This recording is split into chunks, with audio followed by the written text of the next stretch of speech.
Bueno, aquí tengo algo que ustedes reconocerán, creo, una cámara fotográfica, ¿verdad? Un dispositivo que fue diseñado según el ojo humano, realmente. Entra la luz, se enfoca el lente y todo lo que puede caer permite que la imagen caiga a una película antiguamente y luego se puede desarrollar una fotografía, primero en blanco y negro y después a colores, y con el tiempo se ha ido adaptando la cámara fotográfica. Esta, por ejemplo, es una cámara digital, pero que todavía tiene la función de una cámara clásica, ¿verdad? Tiene diferentes lentes que uno le puede poner y bueno, tiene todas las funciones. Y hoy en día, yo estaba hablando con un fotógrafo hace un par de semanas y él me estaba mencionando porque él fue en un viaje y estaba tomando fotos, etcétera, un viaje de misiones, y él dice que toda su fotografía ahora lo hace con un teléfono. Entonces, ahora existen aplicaciones para el teléfono que también tienen las funciones de la cámara clásica, y el poder del lente, todo lo demás, realmente puede capturar unas fotos increíbles. No es exactamente lo mismo, pero tiene las mismas funciones, cumple los mismos requisitos y tiene los mismos parámetros que el fotógrafo puede controlar, para que un fotógrafo decida, bueno, yo solamente voy a tomar fotos con el dispositivo móvil. Interesantemente, con el tiempo las cosas van, ¿verdad?, evolucionando. La cámara fotográfica es un ejemplo. Todavía tiene los mismos parámetros, las mismas funciones, pero se va adaptando. Igual ocurre con la iglesia del Señor Jesucristo. Los tiempos cambian, hay avances, y eso afecta a la iglesia y cómo la iglesia opera y funciona. Y realmente la Biblia nos deja bastante libertad, adaptabilidad a la iglesia para que se pueda funcionar en cualquier contexto y cualquier cultura. Pero si miramos el diseño original de la iglesia, sí hay ciertos parámetros, sí hay ciertas funciones que se tienen que reunir para realmente estar funcionando como una iglesia nuevo testamentaria. En el caso de una cámara fotográfica, tiene la apertura. Uno quiere controlar cuánto se abre el LED. No conozco toda la terminología, me disculpan, pero uno puede controlar cuánto se abre, uno puede controlar la velocidad o el tiempo para determinar cuánto tiempo se va a abrir, y uno controla también la sensibilidad de la película o de la imagen o lo que sea, y eso se llama el triángulo de la exposición. Eso es lo que controla, dependiendo de la luz ambiental y todo lo demás, cómo va a salir esa fotografía. En el caso de la iglesia hay ciertos parámetros, ciertas funciones que podríamos decir que si no tenemos esas, no tenemos una iglesia bíblica, ¿verdad? Hay bastante flexibilidad, pero también hay algunas cosas básicas que son necesarias. Entonces vamos a mirar hoy el diseño original de Dios para la iglesia y algunas dinámicas que existían en la iglesia según su diseño original, que si no tenemos cuidado vamos a pasar por alto hoy en día, y si lo hacemos terminamos siendo una iglesia no bíblica, una iglesia no nuevo testamentaria. Entonces vamos a mirar primero en Hechos capítulo 2. Podríamos decir es como el cumpleaños, el día en que nació la iglesia nuevo testamentaria. Hechos capítulo 2 fue el día de Pentecostés. Dios cumpliendo la profecía de Joel y de otros profetas envió su Espíritu Santo para morar dentro de su pueblo, para empoderar al pueblo de Dios, para serle testigos en donde quiera que fueran, Jerusalén, Judea, Samaria y hasta lo último de la tierra, hasta Houston y hasta otros lugares, gracias a Dios.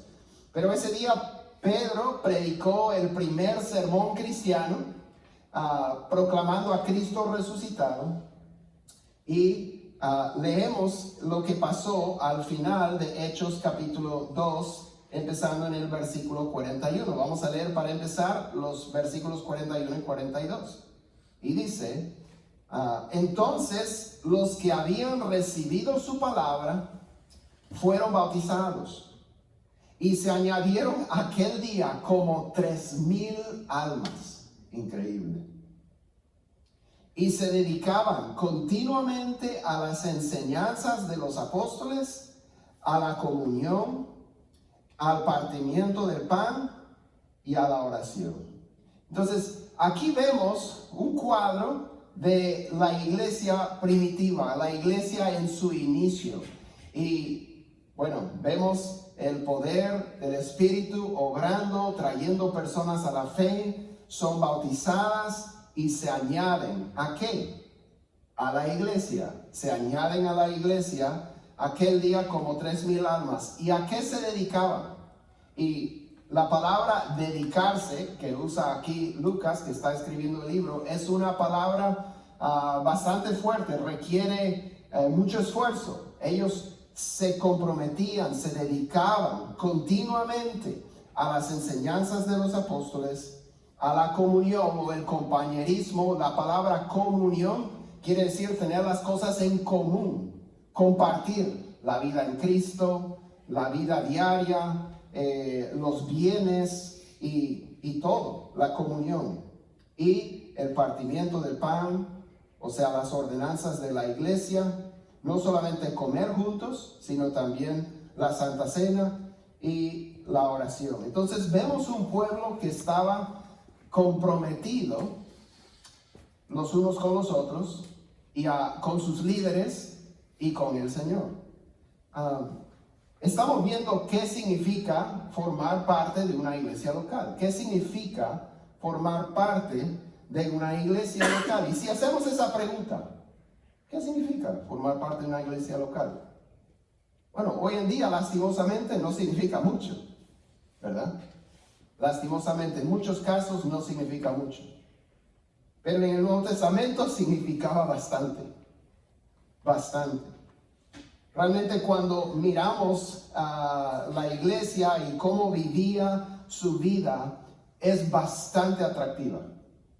No solamente, como vamos a ver, para la gente que les rodeaba, pero para nosotros que somos creyentes del siglo XXI, miramos eso y anhelamos, en muchos casos, anhelamos poder vivir una vida de iglesia como existía en la iglesia primitiva. Increíble las cosas que Dios estaba haciendo. Increíble. Podemos seguir leyendo, versículo 43. Dice: sobrevino temor a toda persona, y muchos prodigios y señales se hacían por los apóstoles. Todos los que habían creído estaban juntos y tenían todas las cosas en común. Vendían todas sus propiedades y sus bienes y los compartían con todos, según la necesidad de cada uno. Algo increíble que estaba ocurriendo.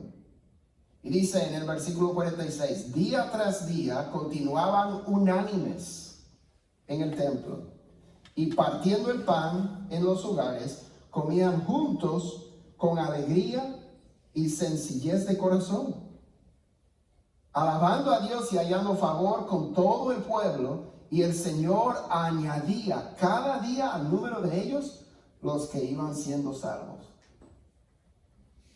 Muchas veces leemos esto o leemos otras partes del libro de Hechos o las cartas del Nuevo Testamento y lo comparamos tal vez con lo que nosotros experimentamos o vivimos o observamos como la vida de la iglesia hoy en día, y vemos una diferencia muy grande. Tal vez sería como cuando los dispositivos móviles al principio por primera vez iban introduciendo la cámara, bueno, dice que era una cámara, ¿no? Pero casi no se apreciaba nada, no tenía nada de las funciones de una cámara. Bueno, tenía algo que captaba, pero realmente no reunía los parámetros de una cámara fotográfica real, ¿verdad?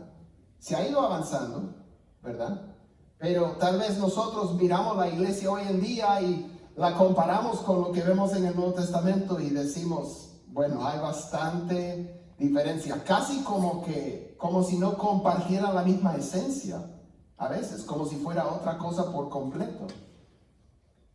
Entonces, ¿qué es lo que, cuando miramos el Nuevo Testamento, cuando habla de la dedicación que ellos tenían, los unos con los otros, con los apóstoles, con el Señor, cuando se habla de que eran unánimes, cuando habla de que comían juntos con alegría y sencillez de corazón, cuando están compartiendo, ¿qué es lo que observamos? Bueno, una manera de representar el compromiso de los creyentes en el Nuevo Testamento es así, es con algunos círculos que podemos mostrar. Primero que todo, tenían un compromiso con Cristo, ¿verdad? Creyeron, fueron bautizados, se añadieron a la iglesia. Un compromiso con Cristo. Tenían un compromiso con la comunidad cristiana, con la comunidad de fe. Ellos estaban compartiendo sus bienes, estaban compartiendo comidas en las casas los unos de los otros, estaban adorando al Señor a diario, estaban involucrados en las vidas los unos de los otros, supliendo las necesidades según cada uno tuviera necesidad. Había un compromiso con la comunidad cristiana o la comunidad bíblica. Esa palabra comunión es lo que queremos decir con la palabra comunidad. Usamos comunidad hoy en día más que la palabra comunión, pero estamos hablando de la misma cosa. Compañerismo también está involucrado ahí. Y tenían un compromiso con el liderato de la iglesia, con los líderes de la iglesia, los apóstoles. Ellos estaban perseverando en aprender lo que estaban enseñando los apóstoles. Estaban siguiendo el liderato de la iglesia. Y también vemos que ellos tenían favor para con las personas de afuera. Había un testimonio. Y cuando leemos el Nuevo Testamento, vemos que las iglesias de ese tiempo tenían un compromiso de estar compartiendo acerca de Cristo. En Hechos 8, cuando hay una persecución grande y todos los creyentes son esparcidos, menos los apóstoles, todos van por donde fueran proclamando el evangelio, van hablando de Cristo, chismoseando acerca de Cristo por donde quiera que vayan. Entonces eso era algo normal y de esperar de los creyentes del Antiguo Testamento. Yo pienso en los creyentes en una nación que he visitado en el Caribe, donde sufren bastante los creyentes y todos, situación de bastante escasez. Pero cuando una persona se convierte a Cristo, la persona se está convirtiendo en misionero, un embajador de Cristo, y la persona lo sabe, porque eso es lo que se vive, lo que es el aire que se respira, que un creyente en Cristo es un embajador de Cristo y va a ser un misionero donde quiera que esté. Así era en el tiempo del Nuevo Testamento. Pablo habla de cómo la palabra ha resonado por toda la región alrededor de ciertas iglesias.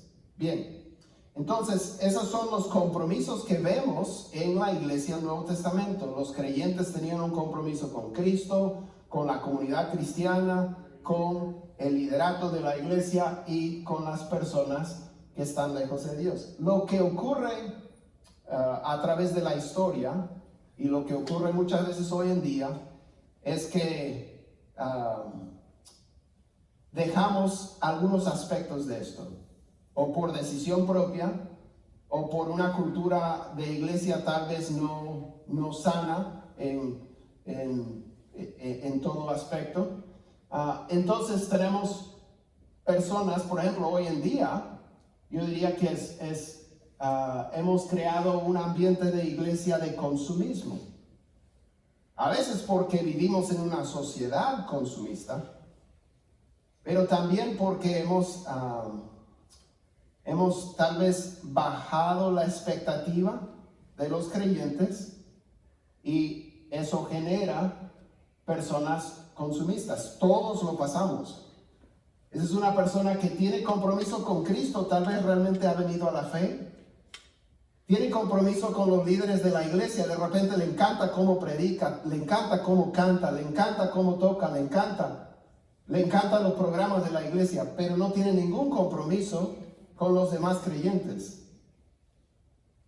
Le importa un pepino lo que estén pasando los demás. No tiene ningún contacto ni interés en vivir una vida de iglesia. Es solamente acudir a los servicios que provee la iglesia. Uno es bastante consumidor. Y si no le gusta esa iglesia, va a otra. Es como comida rápida, ¿no? Si te cansó, no te gusta, vas a otro lugar. O sea, puedes escoger.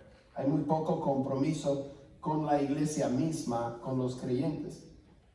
O podemos tener personas, creo que en la historia ha habido muchos momentos donde la persona tiene compromiso con las reuniones de la iglesia, con la gente de la iglesia, con lo que hace la iglesia y tal vez con el liderazgo de la iglesia, pero no tiene un compromiso con Cristo. O sea, nunca llegaron a creer y ser bautizados, solamente son cristianos nominales.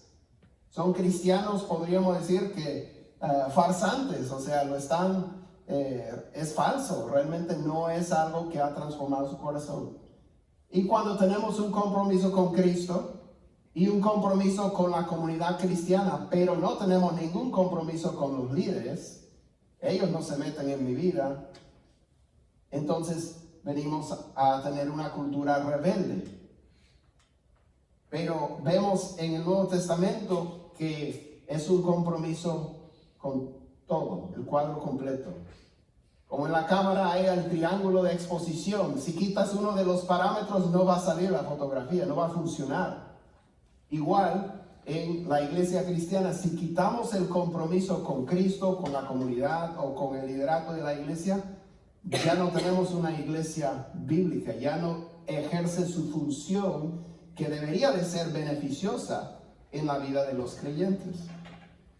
Entonces, ¿qué es lo que hemos de hacer? El problema, no el problema, o sea, la realidad. En el tiempo del Nuevo Testamento, cuando uno venía a la fe en Cristo, se bautizaba, se añadía automáticamente a la iglesia. Era automático, ¿sí? Todos los creyentes eran parte de la iglesia. En la ciudad donde vivieran, eran parte de la iglesia. Y solo había una, ¿sí? No había varias iglesias en una ciudad, había una iglesia. Y cuando uno venía a la fe, venía a ser parte de esa iglesia en esa ciudad. Escribe un autor del siglo pasado cuando estaba en un libro acerca de la iglesia, dice: cualquier idea de gozar de la salvación o de ser cristiano en aislamiento es foránea a los escritos del Nuevo Testamento. En el Nuevo Testamento toda persona creyente es parte de la iglesia. No hay nadie que no tenga compromiso con la iglesia que sea cristiano. Así era la realidad. Podemos ver, por ejemplo, en 1 Corintios capítulo 1, versículo 2, Pablo escribe a la iglesia de Corinto y dice,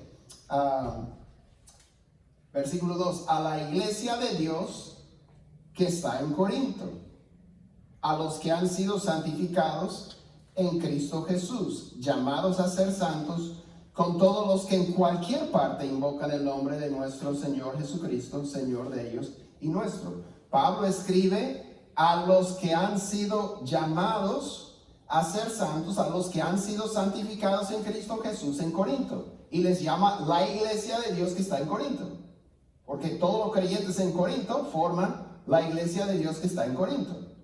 ¿Sí? No había como la primera iglesia de Dios y la segunda iglesia de Dios y la 10ª iglesia de Dios y la iglesia de Cristo y la iglesia de... No, había una sola iglesia. Esa es la realidad en el Nuevo Testamento. Ahora, eso no es la realidad hoy en día, ¿verdad? No es la realidad.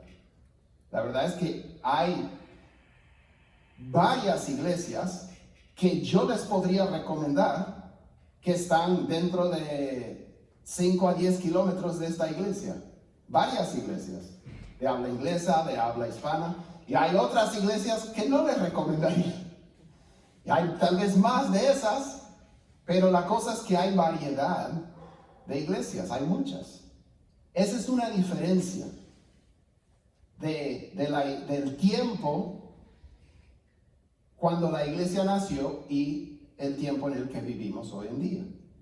Podemos decir eso es bueno, podemos decir eso es malo, la verdad es que tiene pros y contras, pero es la realidad.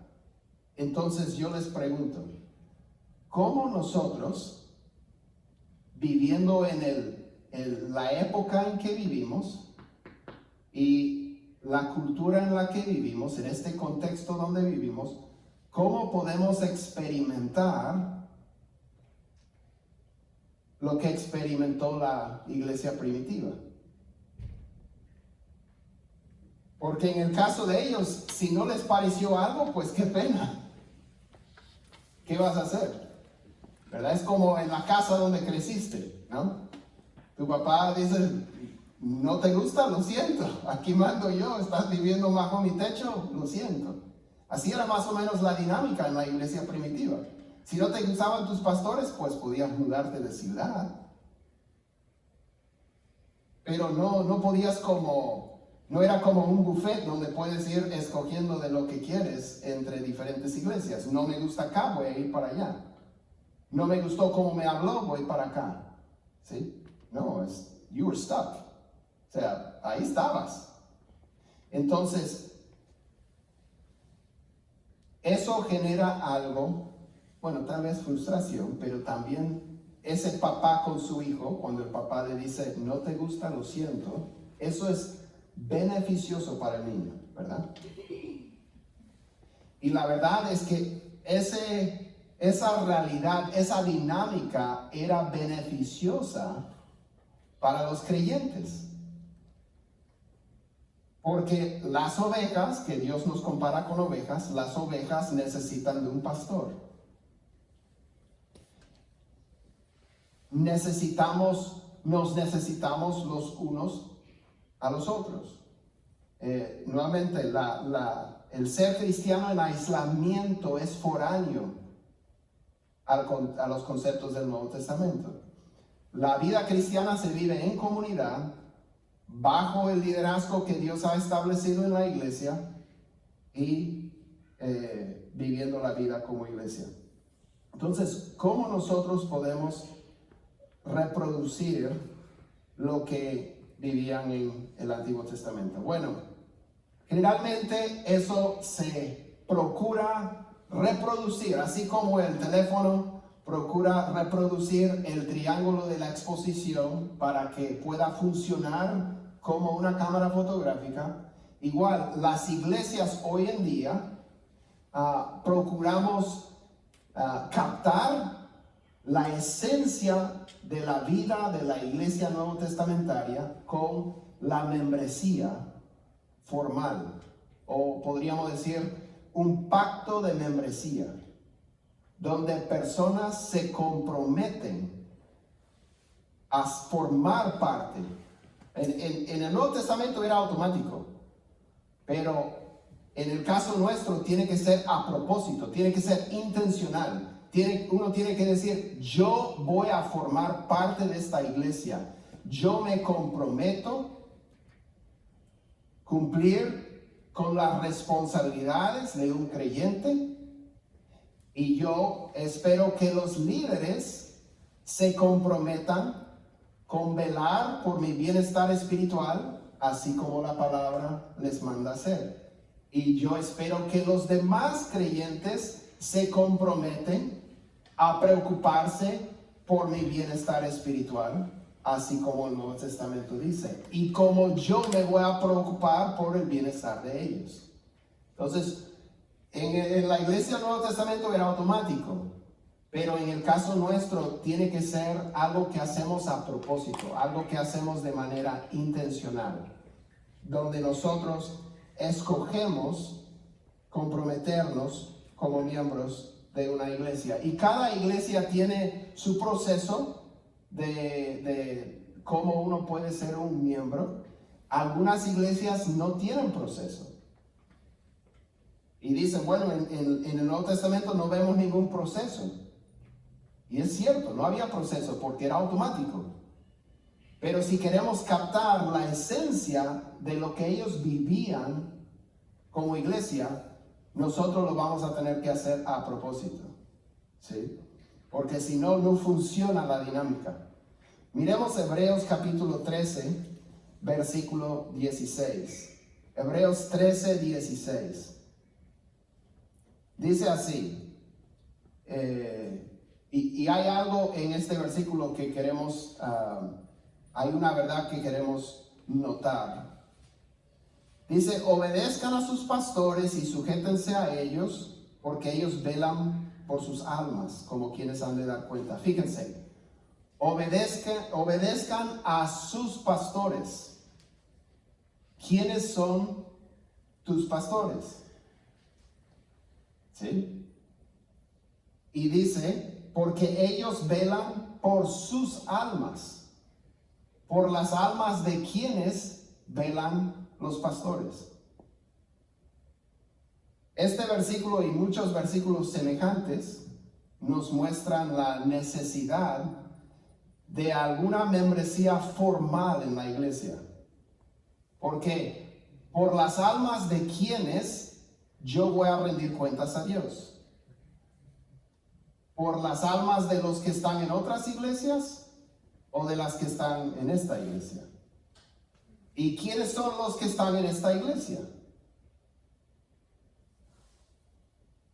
¿Cómo definimos eso?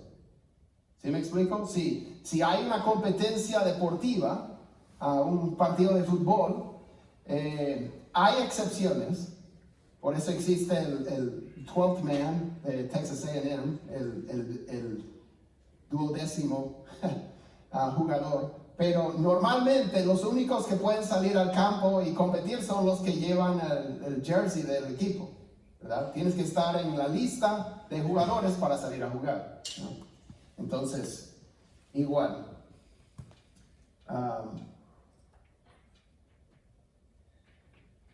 Bueno, quiero compartir con ustedes más o menos cómo funciona en la Iglesia Vida. Algunos de ustedes son nuevos. Han llegado en el último año, últimos 2 años y tal vez no han tenido esta información. Entonces queremos dejarles saber más o menos cómo funciona la membresía en la Iglesia Vida, y más adelante ustedes tendrán oportunidad si es algo que les interesa o si tienen preguntas, etc. Pero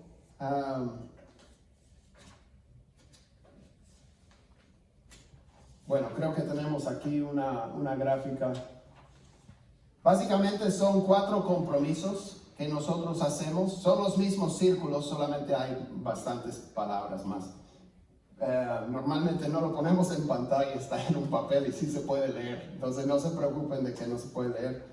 Pero las palabras grandes son las importantes. El primer círculo, el círculo de arriba, el compromiso con Cristo, es una persona que dice yo creo, ¿verdad? Y los que recibieron su palabra fueron bautizados y se añadieron a la iglesia.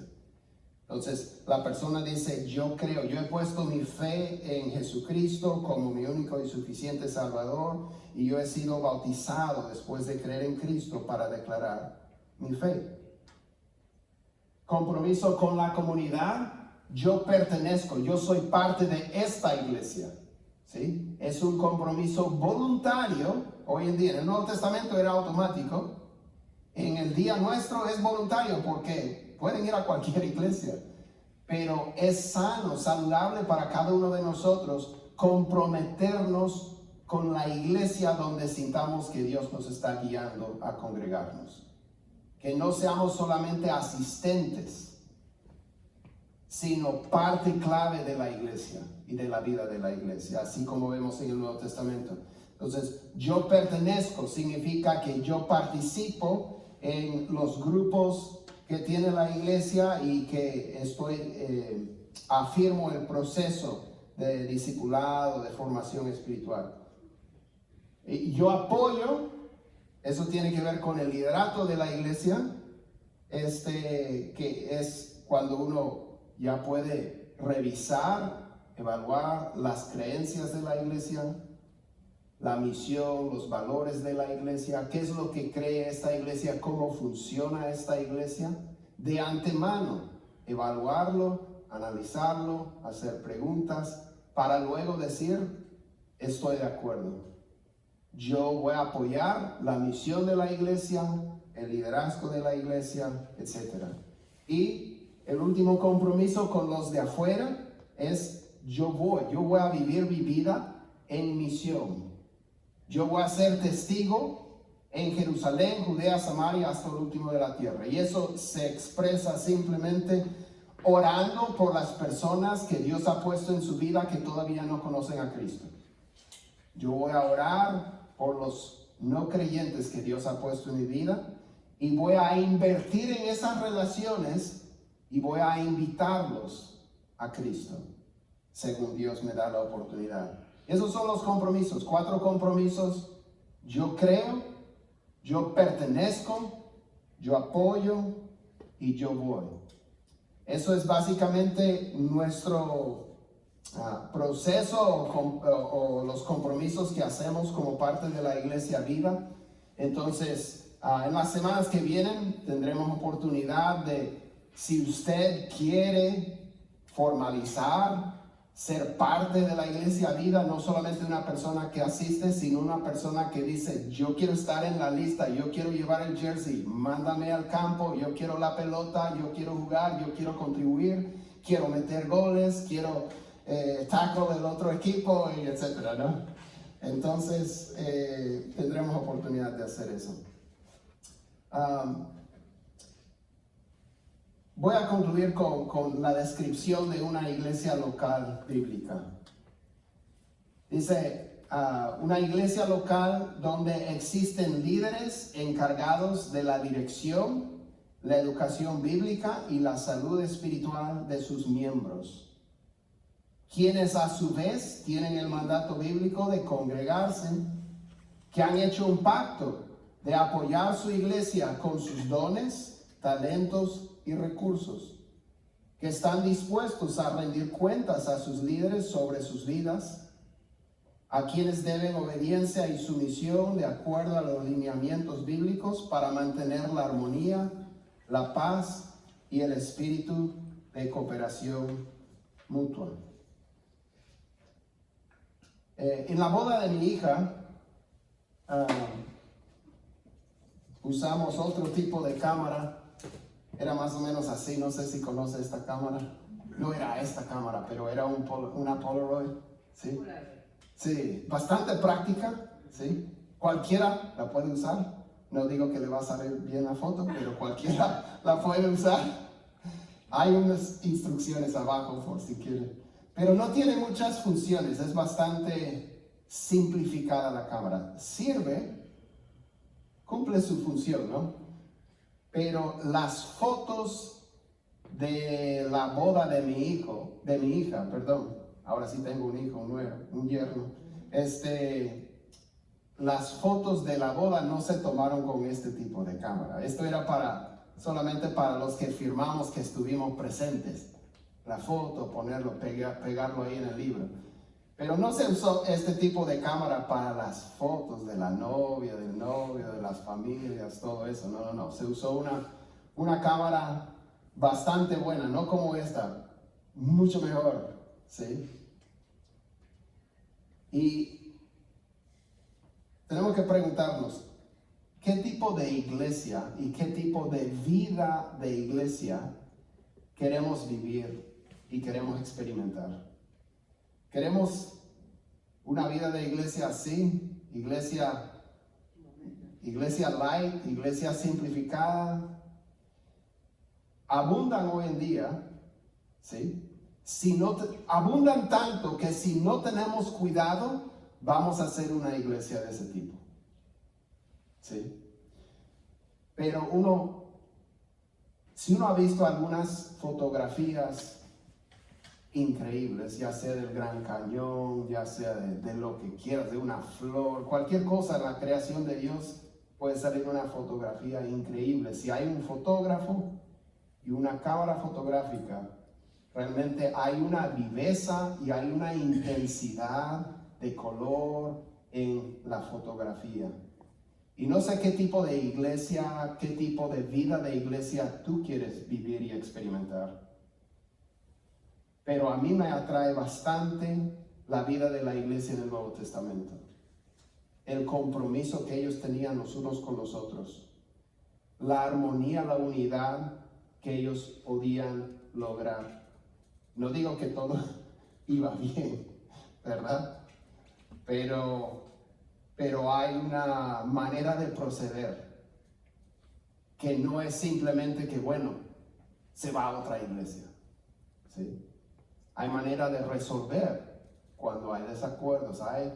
Es la vida en familia, pero hay un compromiso. Y en el día en que estamos viviendo, es necesario que escojamos voluntariamente comprometernos con la iglesia local. Entonces, te animo a superar cualquier estorbo emocional o personal que pueda haber y abrazar el modelo, la esencia de la iglesia bíblica, y que veamos a Dios obrar y usarnos como lo hacía en la iglesia primitiva. Vamos a orar y pedir que Dios nos ayude en eso. Señor, gracias te damos.